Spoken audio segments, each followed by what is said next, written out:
안녕하세요. 마마동심리연구소에서 그림 읽어드리는 미술치료사 김상경입니다. 오늘은 중학교 2학년 남자친구의 어려움을 가지고 여러분들 만날 건데요. 이 친구는 교우관계가 많이 힘들어요.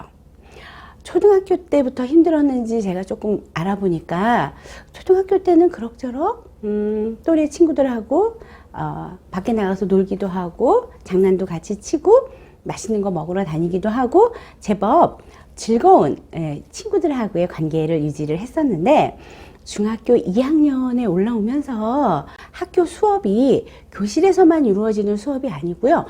수영장을 가기도 하고 축구장에 가기도 하고 야구장에 가기도 하고, 그리고 미술관이나 박물관에 가기도 하고, 이런 대외적인 수업이 많이 늘었어요. 그래서 그 사이사이에서 친구들하고 카톡을 주고받고 약속을 주고받고 하는 과정에서 이 친구가 뭐 실수를 하거나 아니면 이해를 잘 못했거나 이런 부분들이 하나둘씩 이제 발견이 되면서 관계가 친구들이 날 무시하는 것 같기도 하고 나를 좀 따돌리는 것 같기도 하고, 작은 한마디, 친구들의 농담에 섞인 그 작은 한마디들이 이제 나한테 콕콕 와서 박히는 거예요.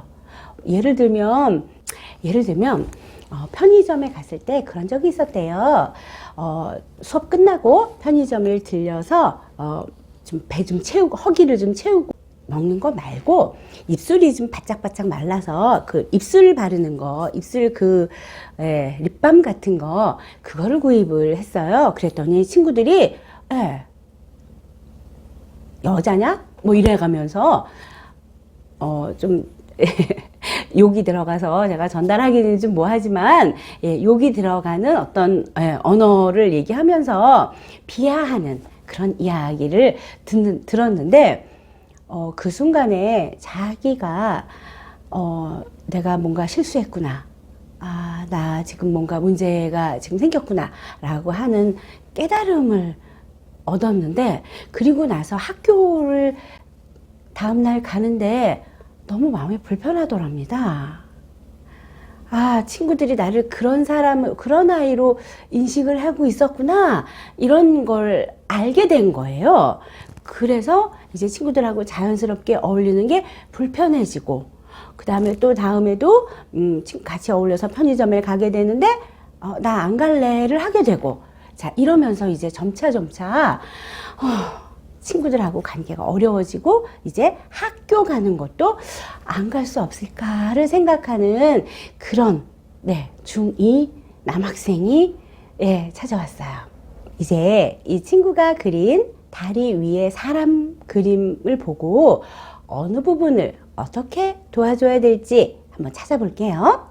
다리 위에 있는 사람의 그림을 좀 해석을 해보면, 일단 먼저 다리부터 좀 볼게요. 다리는 콘크리트 다리예요. 그래서 다리 자체는 좀 제법 튼튼하고 견고한 다리이고요. 그래서 현실에 대한 안정적인 사고, 이런 거 해석을 해볼 수 있었는데, 다리에 난간이 보이지 않아서요. 난간이 없다라고 하는 부분에서 조금은 위태위태한, 그래서 자기 자신을 둘러싸고 있는 환경은 뭐 특별히 나무랄 데는 없는데, 그런데 나는 조금 마음이 위태위태한 마음이 있습니다. 이런 걸 해석해 볼 수 있어요. 자, 그리고 이 그림에서요, 시간이 연상이 됩니다. 어떤 시간일까요? 왼쪽 상단에 있는 달 그림, 그 옆에 있는 별 그림까지도.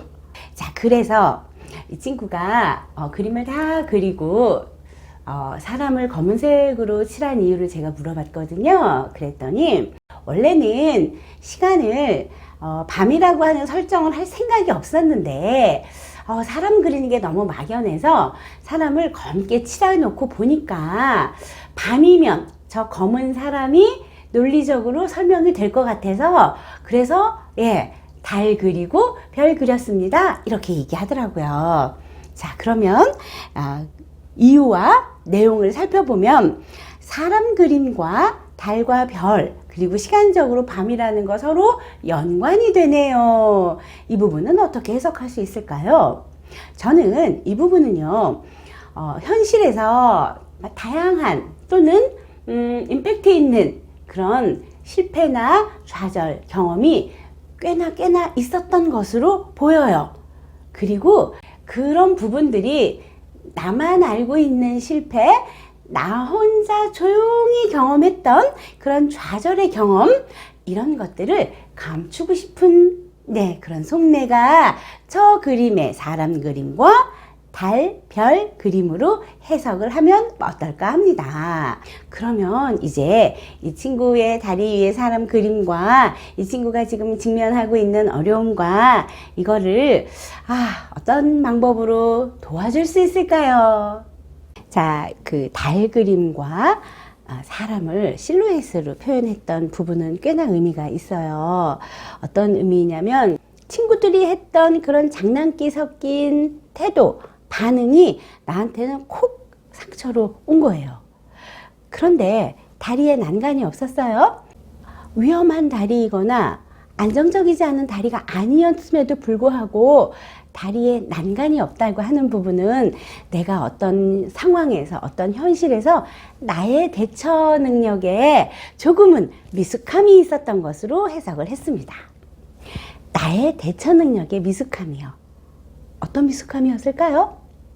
친구들은 나를 폄하하거나 나를 욕을 할 생각이 있었던 게 아니고요. 그냥 재미있게 농담한 거고 장난친 거였어요. 그런데 그걸 나에 대한 공격으로 수용을 했어요. 대처 능력에 브레이크가 걸렸어요. 그전엔 그러지 않았는데 브레이크가 걸렸어요. 그래서 이 친구에게는요, 입장을 바꾸는 경험을 좀 주문을 해봤어요. 내가 누군가에게 장난처럼, 농담처럼 내가 했던 말들을 한번 찾아오게 했어요. 내가 했던 말들. 그런데 내가 했던 그 말 중에 친구들에게서 내가 들었던 말도 있더라고요. 나도 그런 소리를 했더라고요. 그러면 내가 그 친구를 비하하거나 그 친구를 욕을 하기 위해서 내가 그랬던 게 아니었다는 걸, 이제 입장을 바꿔서 경험을 하게 되고요.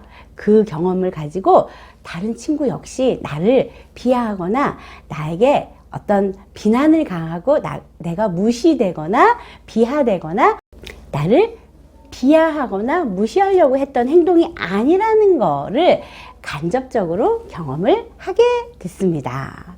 청소년 시기에는요, 그런 것 같아요. 일상에서 내가 허들을 하나씩 넘어야 하는 순간들이 계속 찾아오는 것 같아요. 뭐 진로도 그렇고 학업적인 면도 그렇고 또래 관계, 사회 관계도 그렇고 또 청소년 시기에 이성 교제도 하고 그러잖아요. 그래서 그 일상에서 하나씩 넘어야 하는 허들이 있는데 그 허들을 하나의 허들에 넘어지면 그 앞에 있는 허들조차도 넘으려고 하지 않는, 그리고 힘들어하는 그런 모습들을 간혹 보거든요. 내가 일상에서 하나씩 매일매일 넘어가야 하는 허들 중에 하나라고 인식할 수 있게 도와주는 거. 지금 내가 경험한 건 아주 사소하게 넘겨야 하는 그런 에피소드 중에 하나라고 하는 거를 인식시켜 주는 게 좀 중요했어요. 오늘은 하나의 허들에 꽈당 하고 넘어져서 다시는 못 일어나고 있는 그런 청소년의 그림을 가지고 여러분하고 만났습니다. 내일은 또 다른 그림으로 만날게요. 안녕히 계세요.